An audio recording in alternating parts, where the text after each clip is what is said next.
Hello students, welcome to our today's video on various efficiencies of the turbine. In this video, we will study about what are the hydraulic machines, different types of head on the hydraulic machines, and various efficiencies associated with the turbine. So let's start the video. So the first thing is, what are the hydraulic machines? So hydraulic machines are those machines which convert either the hydraulic energy into the mechanical energy or mechanical energy into the hydraulic energy. So the hydraulic energy is basically what? It is the energy possessed by the water. And the mechanical energy to which it converts, this mechanical energy is then used to convert it into the electrical energy, which is the useful form of the energy. Hence, the hydraulic machines which convert the hydraulic energy into the mechanical energy are called as the turbines, whereas the hydraulic machines which convert the mechanical energy into the hydraulic energy are called as pumps. The mechanical energy generated by the turbines is converted into the electrical energy, and hence the electric power which is obtained from using the hydraulic energy is called as the hydraulic power. So we will now study about the different types of heads. For this, we have one diagram. This diagram is of dam.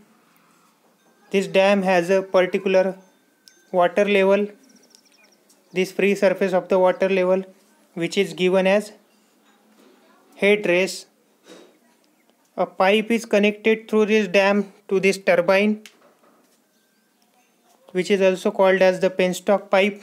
This penstock pipe has a nozzle attached to its end to increase the velocity of the water jet. And after striking the turbines, this water is delivered to this tail race. So this tail race, the level of the water is given like this. Okay. So after this, we will study the heads one by one. So first head is the gross head. So what is gross head? The difference between the head race level and the tail race level when no water is flowing is known as the gross head, and it is denoted by capital H suffix small g, Hg. So what is gross head? It is the difference between the head race level and tail race level. So difference between their heights is known as the gross head. The next head is the net head. It is also called as the effective head and is defined as the head available at the inlet of the turbine. So at the inlet of the turbine, whatever the head available is called as the net head. So what happens during this inlet of the turbines and this exit of this dam? During this, when the water is flowing from head race to the turbine, a loss of head due to friction between the water and the penstock occurs. Though there are other losses also, such as loss due to bend in pipes, loss due to pipe fittings, loss at the entrance and exit of the penstock, etc. occurs. They have a very small value as they are the minor losses. The major loss is the loss due to the friction. If small h suffix small f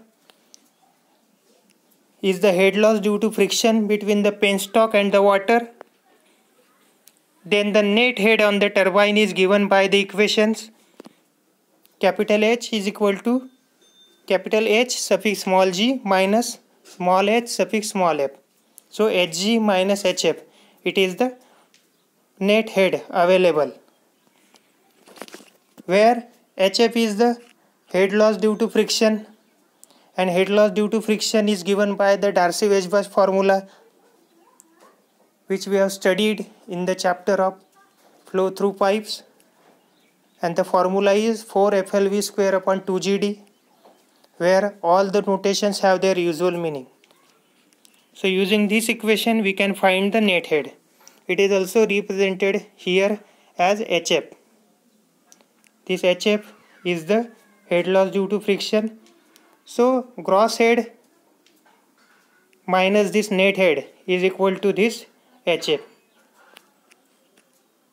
Now we will study one by one the efficiencies of the turbine. The first efficiency is the hydraulic efficiency. So what is hydraulic efficiency? So it is defined as the ratio of the power given by water to the runner of the turbine to the power supplied by the water at the inlet of the turbine. The power at the inlet of the turbine is more, and this power goes on decreasing as the water flows over the vanes of the turbines due to hydraulic losses, as the vanes are not smooth.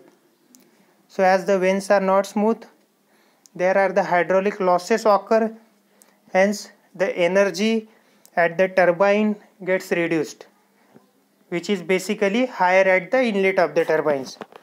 Hence, if we draw the ratio of these two, we will get the hydraulic power.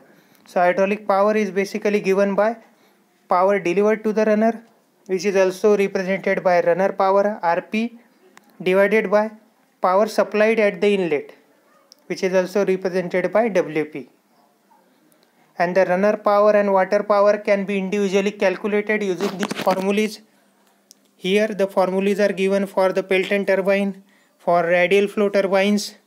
Using these formulas, where the variables have their usual meanings, we can find out the runner power.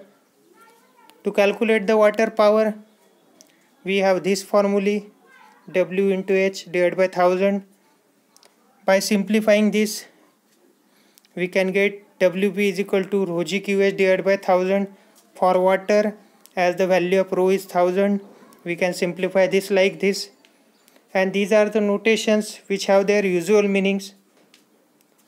The derivations of these formulas we will study one by one when we go deep into the Pelton turbine, Francis and Kaplan turbines. So using this formula we can find out the water power as well as the runner power. So by finding these two powers we can easily find the hydraulic efficiency. The next efficiency is the mechanical efficiency, which is represented by eta m. The power delivered by the water to the runner of the turbine is transmitted to the shaft of the turbine, and due to the mechanical losses, the power available at the shaft is less than the power delivered to the runner of the turbine. Hence, due to these losses, the power at the shaft is less than the power delivered to the runner of the turbine. Hence, basically mechanical efficiency is the ratio of power available at the shaft of the turbine to the power delivered by the water to the runner. And in the equation form, it can be written as power at the shaft of the turbine, also called as SP, shaft power, divided by the power delivered by the water to the runner, also called as RP, runner power. The next efficiency is the volumetric efficiency, also represented by eta V. The volume of the water striking the runner of the turbine is slightly less than the volume of the water supplied to the turbine. Some of the volume of the water is discharged to the tail race without striking the runner of the turbine. So due to this loss, the water which actually strikes the turbine is slightly less than which is supplied to the turbine. Hence, the volumetric efficiency is the ratio of the volume of water actually striking the runner to the volume of the water supplied to the turbine. In the formula form, it can be written as the volume of water actually striking the runner divided by the volume of the water supplied to the turbine. And the last efficiency is the overall efficiency, which is represented by eta O. It is defined as the ratio of the power available at the shaft of the turbine to the power supplied by the water at the inlet of the turbine. So basically the overall efficiency can be written as volume available at the shaft of the turbine, also called as the shaft power, divided by the power supplied at the inlet of the turbine. It is also called as the water power. So shaft power divided by the water power is the overall efficiency. We can write this shaft power upon water power like this. If you multiply this by Rp divided by Rp, then this equation will be look like this. If we interchange the denominator, means instead of Wp here, if we replace this Rp, and instead of this Rp if we replace Wp, then the equation will become like this: shaft power divided by runner power multiplied by runner power divided by water power. But shaft power upon runner power is the mechanical efficiency, and runner power divided by water power is the hydraulic efficiency. So overall efficiency is basically the multiplication of the mechanical efficiency and hydraulic efficiency. If the shaft power is taken in kilowatt, then the water power should also be taken in kilowatt. Shaft power is commonly represented by letter capital P, and the water power in kilowatt is represented by rho into G into Q into H divided by 1000. Hence the overall efficiency can be written as shaft power in kilowatt divided by water power in kilowatt. So this can be represented by capital P divided by rho G QH divided by 1000. So using this formula we can calculate the overall efficiency of the turbine. So these are the 4 types of efficiency associated with the turbines. Thank you. For more videos like this, you can subscribe to our departmental YouTube channel Mechanical Engineering JHRIM Jalgaon.